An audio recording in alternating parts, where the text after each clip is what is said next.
Guys, menurut kalian gue mulai investasi dari mana ya? Investasi emas atau reksadana ya? Yang mending saham lah.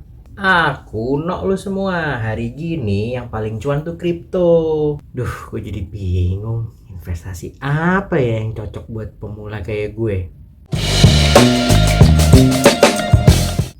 Halo, perkenalkan saya Mas BKY,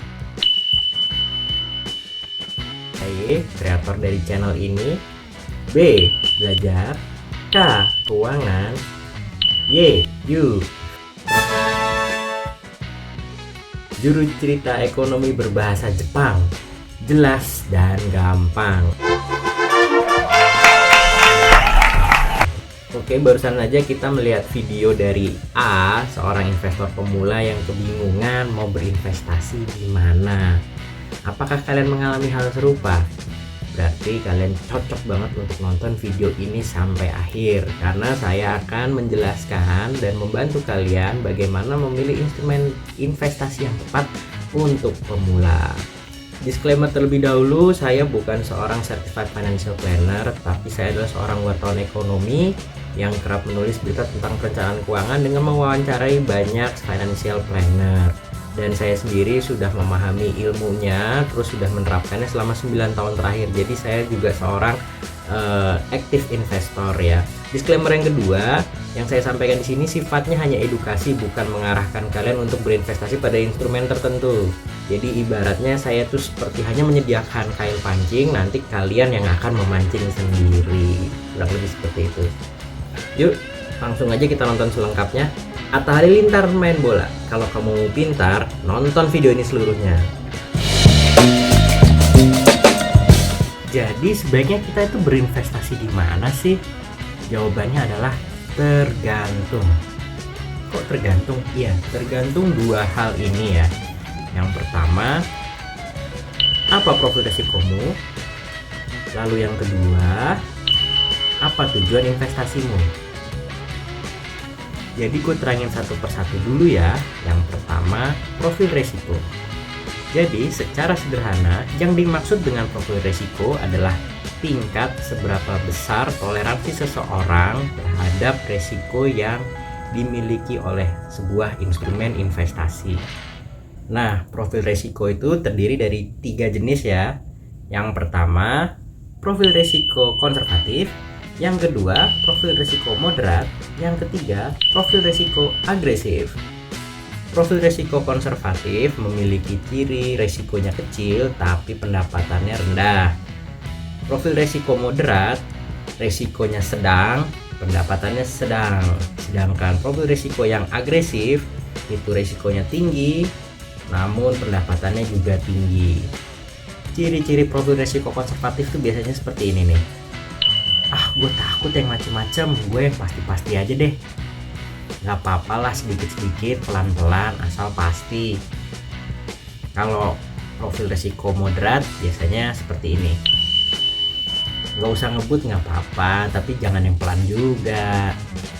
Ya boleh juga sih asal masuk hitungan gue. Lalu ciri-ciri orang dengan profil resiko agresif biasanya seperti ini. Gue berani kok, orang profitnya juga tinggi, biar cepet tajir bos. Kenapa mengetahui profil risiko itu penting? Karena setiap instrumen investasi baik deposito, emas, saham, reksadana, properti, kripto, dan lain-lain itu semuanya memiliki resiko, tetapi di sisi lain juga menawarkan imbal hasil. Nah, mengetahui profil resiko kita itu penting karena kita jadi tahu seberapa besar toleransi kita terhadap resiko dan seberapa besar juga kita memiliki keinginan untuk mendapatkan imbal hasil yang diinginkan agar setara dengan risiko yang bisa kita terima. Ambil contoh seperti ini. Kalau kamu seorang yang memiliki profil risiko konservatif, kamu tidak disarankan berinvestasi di instrumen investasi yang agresif seperti saham atau kripto. Soalnya kamu itu toleransi risikonya rendah, tidak bisa menghadapi risiko tinggi. Yang ada kamu nanti jantungan. Kalau nggak jantungan, pas kamu rugi kamu bakal mencak-mencak. Ini investasi penipu, bodong. Wah, ini rugi terus. Padahal kamu saja yang keliru menaruh investasi di instrumen yang profil resikonya tidak sesuai dengan profil resiko kamu. Begitu juga sebaliknya, kalau profil resiko kamu agresif tapi berinvestasi di instrumen investasi dengan profil resiko yang konservatif seperti deposito, maka kamu akan jadi nggak sabaran. Kecil banget nih imbal hasilnya nih, gregetan gitu ya. Ini ibaratnya kamu tuh suka ngebut tapi kamu berada di jalur lambat, jadi nggak cocok. Nah, itulah kenapa pentingnya kita harus mengetahui profil resiko kita supaya bisa menginvestasi di instrumen yang memiliki profil resiko yang tepat sesuai profil resiko kita. Lalu hal kedua yang menentukan kamu harus berinvestasi di mana adalah apa tujuan investasimu. Ingin belanja dalam suatu waktu tertentu di masa depan atau hanya ingin mengumpul kekayaan.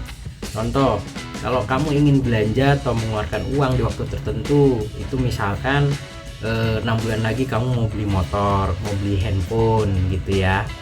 Nah, atau kamu 2 atau 3 tahun lagi mau menikah gitu ya, atau kamu lagi siapkan uang sekolah buat anak kamu untuk 6-10 tahun lagi.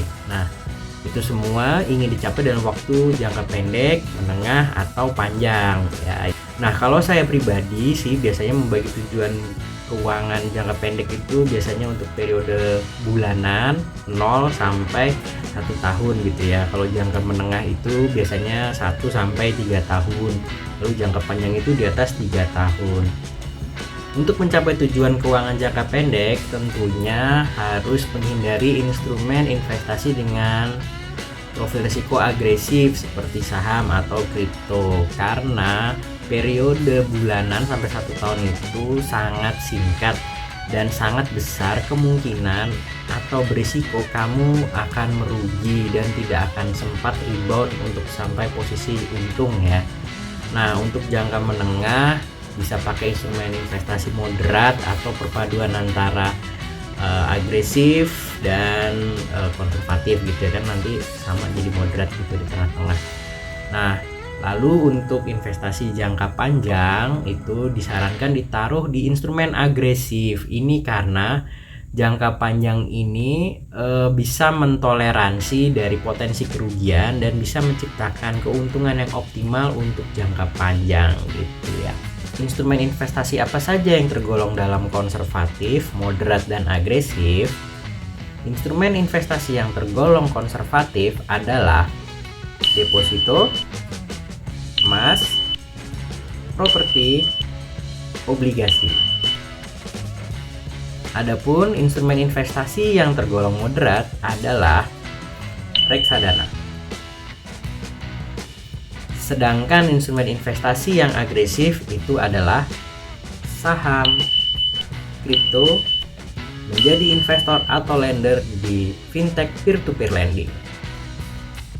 Kok bisa mereka dikelompokkan di sana? Nah, itu akan saya jawab di video berikutnya, karena saya akan membahas tentang cara kerja masing-masing instrumen investasi, potensi resikonya, dan potensi imbal hasilnya. Jadi saya harap kamu tonton terus ya channel ini, karena akan saya selalu update dengan video-video terbaru yang berkelanjutan dari video ini. Oke, demikian tips berinvestasi aman untuk pemula ya, supaya kamu tidak keliru menaruh investasimu di mana. Yang saya sampaikan ini hanyalah dasar-dasarnya saja. Saya sangat menyarankan kamu untuk mencari informasi-informasi lainnya, dan kalau perlu bertemu langsung dengan financial planner supaya kamu bisa menentukan arah investasi yang cocok untuk kamu itu seperti apa gitu ya. Kalau kamu merasa video ini bermanfaat, kamu boleh share ke saudara kamu, pacar kamu, teman kamu, tetangga kamu, orang tua kamu, siapapun supaya mereka bisa mendapatkan manfaat yang sama seperti kamu. Boleh juga like juga, komen juga kalau masih ada yang bingung juga. Nanti kita diskusi di kolom komentar. Oke, sekian dari saya. Sampai jumpa lagi di video berikutnya. Terima kasih.